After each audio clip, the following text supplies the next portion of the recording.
There we go. We're at 7 o'clock.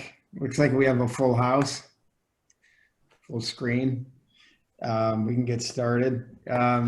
Just first, before we get started, obviously Chris is out again tonight, but hopefully he will be back in action next meeting, and we wish him the best. So with that, I will ask everybody to mute your cell phones and other electronic devices, except the ones you're using for this meeting, and mute your microphone when you're not speaking to improve the sound quality. And I'll ask Rob to take the attendance or roll call. Thank you. Trustee Lanfair? Yes. Present. Okay. Trustee Apatow? Present. Trustee Dearborn? Here. Trustee Swart? Here. Trustee Coladarchi? Here. Trustee Cripe? Here. All right, thanks, Rob. Kristen, do we have anyone online for public comment, or if there is anyone in the audience who wants to speak about any item not on the agenda, now would be the time to do that? We do not have anyone in the audience, nor was there public comment submitted in advance. All right, thank you. And it looks like I skipped one already. Pledge of Allegiance. So we'll do the pledge. John, can you lead us in the pledge? Hey, I pledge allegiance To the flag to the United States of America, the Republic, to the republic, which it stands, Which stands one nation, under God, indivisible, indivisible, with liberty, justice for all. You know, if they ever want to run like a high-speed internet test, one way they could do that is by having people get on Zoom and do the Pledge of Allegiance together. All right. Let's see. Tonight is a special meeting, so other than the Pledge of Allegiance and opening up the public comment, we're just going to move into ordinance number M-16-20.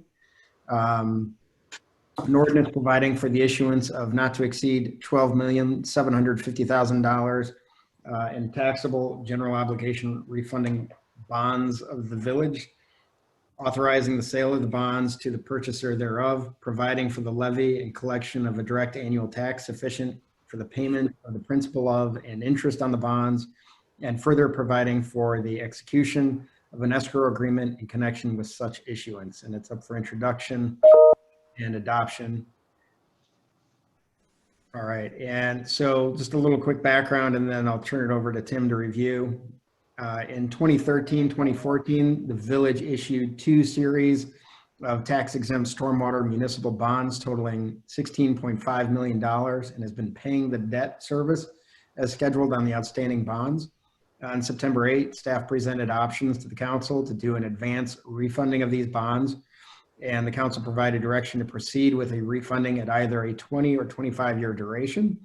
Finance Director Tim Sloth and Kevin McKenna, Chairman of Spear Financial, are here to present the options. So I'll turn it over to Tim to review. Hey, Tim. Thank you. Thank you. Since the September 8th council meeting, we've been working with Kevin and the team from Spear to move forward with the bond refunding. The next steps in the process are to receive policy direction on whether to pursue either a 20-year or 25-year bond issuance, and also pass the bond parameters ordinance presented to you. The bond parameters ordinance authorizes the sale of the bonds at a future date as long as certain parameters are met, with some of the key parameters in the ordinance including a maximum issuance size of $12.75 million. The parameters restrict the purpose of the bonds to realizing net debt service savings and not for other uses. It includes a maximum maturity date of December 15, 2046. It includes a maximum interest rate of 5%. And finally, the bonds must achieve a minimum net present value savings of not less than 5% of the par amount of the refunded bonds. The parameters ordinance gives the village, gives authority to sell the bonds through April 13, 2021, and lists the village president, village manager, and the finance director as designated officials authorized to execute the sale and delivery of the bonds. If council approves the bond ordinance, the bond sale is scheduled to take place on October 29th, close on November 12th. Included with your packets was a memo I wrote recommending that we pursue a 20-year bond because it generates the most savings, which total approximately $3.6 million on a present value basis. And also will still achieve debt service capacity compared to what the current bonds, the current debt service on the bonds that we're currently paying. At this point, I'll turn it over to Kevin. He can review the refunding in more detail and answer any questions that you may have. Thank you. Good evening. The refunding under 20 years puts your level debt service at about $780,000 a year. If 25 years puts about $680,000. So it's about $100,000 difference per year. But by going out the extra 5 years, it costs the village almost $1.4 million under current interest rates. And these are all estimates, of course, but they're really very close. So I think that's one of the reasons why the 20 years is probably preferred. As Tim said, it's a 6-month authorization. I know the village wants to try to get this done before the election. Unfortunately, an awful lot of other places want to get this done before the election. We're seeing huge volumes, and rates are up a little bit, but not very much. What's driving rates these days is more about, is there going to be another CARES Act, or is there not going to be a CARES Act? Are municipalities going to be benefited by some sort of bailout, or are they not? Loans, that sort of thing. So we've seen interest rates move quite a bit recently.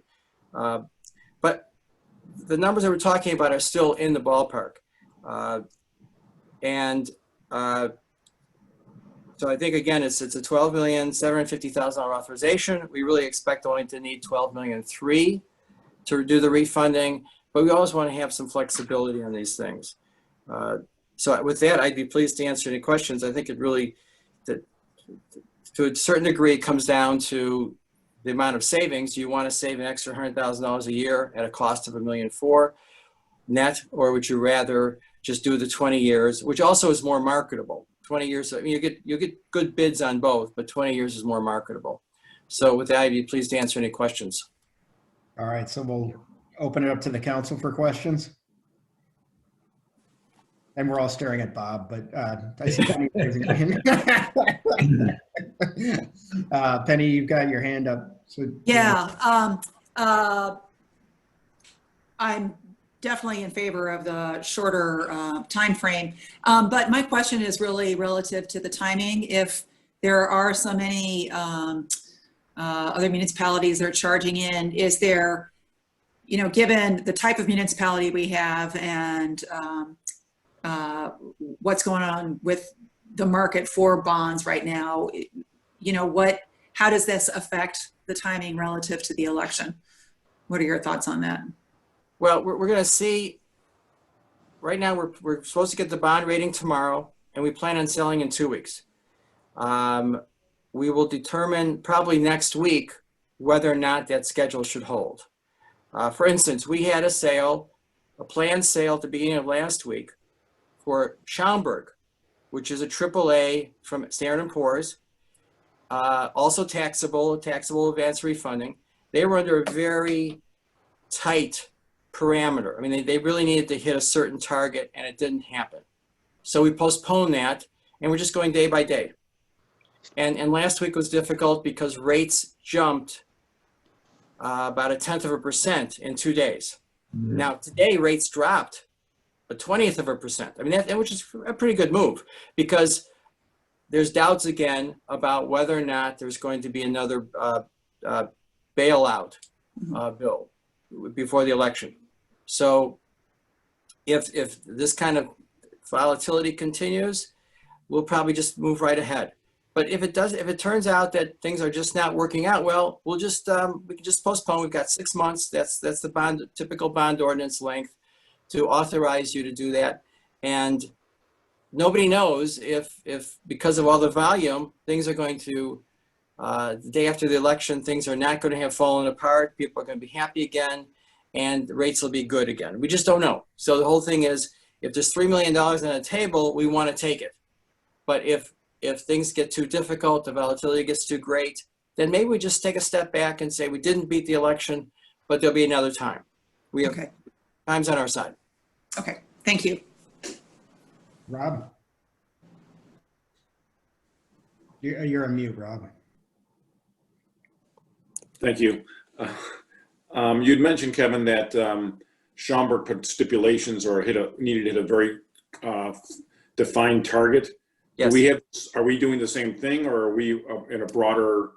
We're much broader, and in fact, they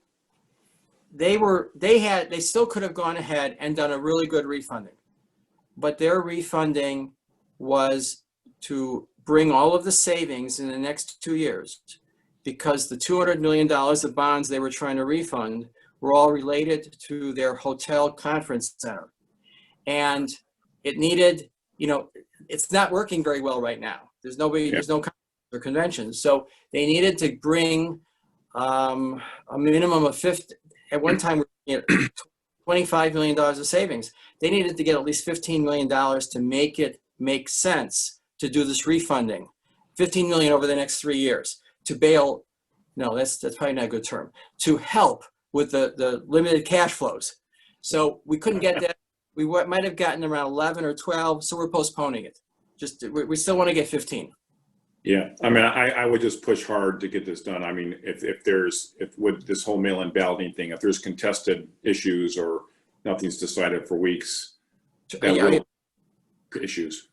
Yeah, it could be, and we got some really tremendous savings here. We should be able to get it done. But again, as I said last week, things went up a 0.1%, which really did in Schaumburg. But they come down a 20th today. I mean, you're looking at the 10-year Treasury. Yeah. It was up to 0.8. Today it's 0.74. So things are moving in the right direction. But was that a day? Is that 2 days? Who knows? We'll see. Okay. Bob? Thanks, Andy. Kevin, first of all, I think this is the exact analysis we needed. So really appreciate it. And Tim, thanks for getting the two maturities. And I agree with the 20-year. Just a few questions. So to start on the parameters, Kevin, the only one that sort of struck me as kind of interesting was the minimum net present value savings. I'm not quite sure, not less than 5% of the par amount of the refunded bonds. That's what, $600,000. Right. That's obviously very, very broad. We wouldn't do that. Is that correct? Right. You're looking at 25% savings right now, and we never get that low. But bond council requires us to put in something, and we always try to get the. I always ask for the most flexibility, the lowest savings target, the highest dollar amount, the highest coupon. But no, I think we're looking at $3.5 million present value savings with the 20-year. Even if the market erodes a little bit, let's say it went down to $2.5 million. Well, that's still something in the neighborhood of 15, 17%. So Yeah. the five, and after all, remember the protection is it requires the finance director, the village president, and the manager all to agree. And everybody knows it's got to be well up in the millions. It's got to be much higher. Yeah, I guess my point on that, and it was raised at the last meeting, is there is this window within which, we'd be better off doing a tax-free bond at the call date next year. Sure. And so I would just say that 5%, I would, if things changed that much and it was a 5% savings, I think we'd probably table this one. So I don't know. You've got the flexibility in there, but I'm assuming that's kind of that's a number that would not be ultimately tested, I don't think. Am I right on that? And if it gave you greater comfort, you could probably, right now we're 25 to 30%. You could raise that to 15%. You could amend the. Yeah, I just, and I agree that the three powers that be aren't going to do it there. So I don't know if we have to amend it, but at 5%, I just don't think we would do it. So I'd leave that to the group to see if we should go to 15% on that. I'm interested in what you think the call features will be on these bonds. What series will be non-callable? At what point will we put in call features? I think we'll probably use 8 years. 8 years? Yeah, traditionally taxable bonds tend to be 10 years or not callable. But this is a smaller AAA bond. I'd go for 8 years. Okay, so who's going to determine that? You don't have that in here right now. Who determines that? When we write the official statement, we'll just put that in there. And it's not part of the parameters that we're going to approve? No. But there's an understanding that there will be call features in here somewhere 8 to 10 years, right? Yes. Oh yeah. Yeah. I mean, there's certainly going to be a call feature, and again, the village controls this. To me, it should be an 8-year call. So that would be, these are Decembers, so it's December 2027, I guess. I mean, it's hard to imagine that we end up calling these, but you just don't know. You just don't know. There'll be 12-year bonds. No, I understand that. What I'm saying is these rates are so low that, I mean, if in 8 years it makes sense for us to call them, then the world's I don't know. It may happen. But it may very well happen, but you won't save $3 million again. No, exactly. That's exactly right. So my next question is, first of all, you said AAA. Are you fully expecting that we'll have a AAA rating tomorrow? I do. I thought the interview with the rating service went very well. Rob and Tim did a really good job. They, and reflecting the fact that, yes, the village was getting hit by the virus in terms of finances, but then you turned around and reduced your expenditures the same as your expected revenues. That worked really, really well. I think they like that a lot, because there's a lot of places that go in and just say, hey, we're going to just live off of our reserves for the year, and we'll hope for the best.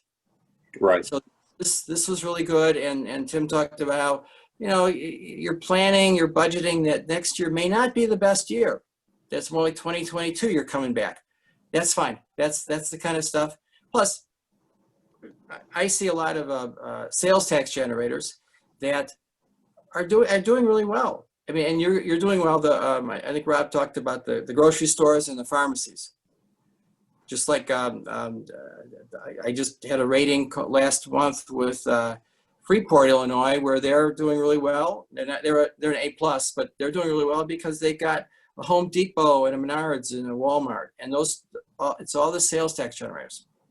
Mm-hmm. So yeah, I think things are okay, and you've got a few new restaurants coming in, so it sounded pretty good. But there was no indication of any red flags.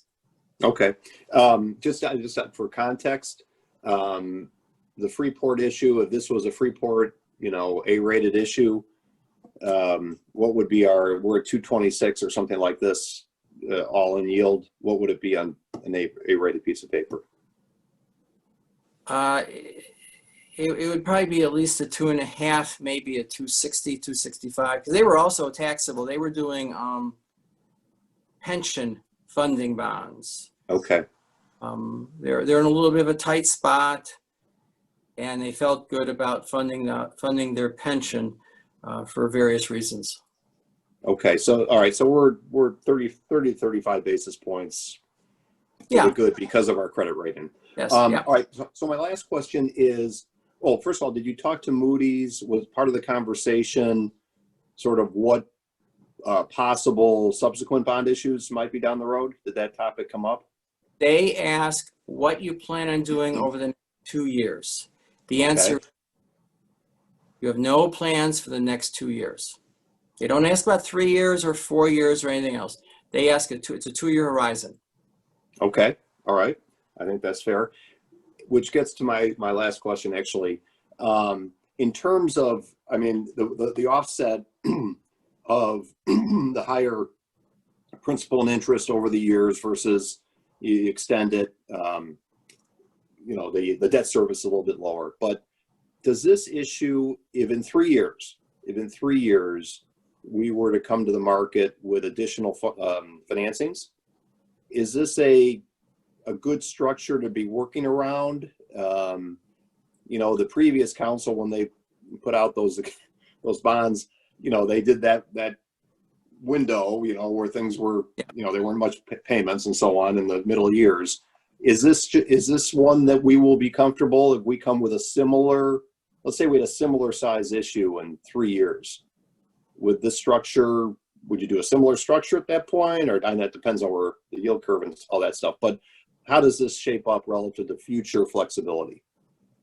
Well, yeah, the former structure was the barbell because it was a sure thing. It was going to get filled. It didn't get filled. This is flat. So this is level over 20 years. I think we've already done a little planning for Tim in terms of, but think about, you've got a 20-year level debt service. In 3 years, you've got a 17-year level debt service. You would probably issue more bonds at the end, so that adding the two together, you would have a level 20, maybe even a level 30-year program, especially if that was going to finish up the substantial amount of your flood control. So it'd be wrapped around, but starting out with level is much better than starting out with the barbells if you can't fill them up right away. Okay, so in other words, if you had a $12 or $13 million issue in 3 years, it would be back-ended heavy, if you will. Right. Back-weighted, yes. Yeah. Okay. Yeah, and Peter, is this all pretty straightforward from your standpoint? I mean, all the ordinance and so on, is it? It is standard. It's a relatively standard, you know, I know it's specific to Winnetka, but the provisions that bond council put in are relatively, we've seen that bond ordinance before. Okay. Well, I agree with Trustee Apatow that, you know, unless things go crazy in the next few weeks, we should try to get this thing done, because it's I mean, this is just my opinion, that it's a fairly, you know, substantial amount of savings that's available right now. And Kevin, you've seen it over time that things can change very quickly. Yeah. You know, certainly from unusual times like we're in right now. So, good work. Thank you very much. John, Jack? I have no questions. It's obviously, it was very good that Tim and Rob helped out the whole pandemic and got our budget in alignment, and that's always a good thing to have. So thanks. Jack? No questions. I think we should go forward. Great. All right. Let's see. Still no public comment, Kristen? Or do you want to check again? There are no members of the public in attendance virtually in the meeting, nor has there been any public comment submitted via email or phone. Huh, I'm surprised by that. You'd think like a bond financing issue would bring out the. All right. Well, I think it's because it's a refinancing issue. That takes all the excitement out of it. it's not quite the cliffhanger. Right. These people don't know what fun's all about. No, they don't. They don't. Something about saving money. Yeah, thank God for us, Bob, that you find this fun, because you know, thank you for helping us to move forward on this. We're going to realize some substantial savings because of your geekiness. So Yes, I appreciate that. That's a compliment, Andy. And Tim, Rob, Kevin, thank you for the great work, and Kristen and Peter, really, really great work in the midst of a lot of stuff. So, all right. Let's see here. Do I have a motion to waive introduction of ordinance number? Wait, Andy? Yes. Before we do that, I just, the point that Bob brought up about the parameters in terms of the amount of percentage on the savings, just as a demonstration, you know, to the public in case anybody looks at it, I think it's a good idea that we put a percentage in there that's closer to what the figure is. It would be the bottom for us, just relative to public information. I mean, we know it, and we know that how it will be carried out. I'm sorry, my dog is barking at the fireplace. I like that idea. I think it sounds like Cujo. Yeah, right. So, so I would be in favor if anybody else would support it in terms of moving that 5% up to a more realistic figure. And now I'm going to mute myself so we don't have to listen to my dumb dog. That's a good point. I would actually agree with that. You know, maybe Kevin mentioned the 15%. I think it just looks better and more realistic. Kevin, any concerns about that? Does that really tie your, I mean, we want you to do it lower than that anyway, so. Can't get 15. You guys aren't going to go ahead with it. We're not going to go ahead with it. That's fine. 15's fine. Okay. So why don't we do this? And Peter, you can correct me if I'm wrong on procedure at all. I think do we need to do a motion on that? Because is that in the ordinance itself, that parameter? It hasn't been introduced yet, so. Right. Yeah, you can include, yeah, it is. You can introduce it and then amend the second reading to include that provision. Okay. Because actually what I was going to start with first is a motion to waive introduction. Right. So how about this? Do I have a motion to waive introduction of ordinance number M-16-2020 as amended? No, we'll amend it after you do that. Just do the straight introduction and waiver. Okay, so let's see if I have a motion to waive introduction of ordinance number M-16-2020. So moved? Second. Roll call. Trustee Lampier, Yes. trustee Apatow, Yes. trustee Dearborn, Yes? trustee Swerk, Yes. trustee Caladarchi, Yes. trustee Kreip. Yes. Okay, now Peter, is this when we should do the motion to amend? You can do a motion to adopt on second reading as amended by trustee Lampier. Okay, so let's see. May I have a motion to adopt ordinance number M-16-2020 as amended by trustee Lanfear to reflect a 15% as opposed to 5%? So Savings. And a second? So, second? And a roll call vote. Trustee Apatow, Yes. trustee Lampier, Yes. trustee Dearborn, Yes? trustee Swerk, Yes. trustee Caladarchi, yes. trustee Kreip. Yes. All right, Peter, we got all the I's and crossed the T's?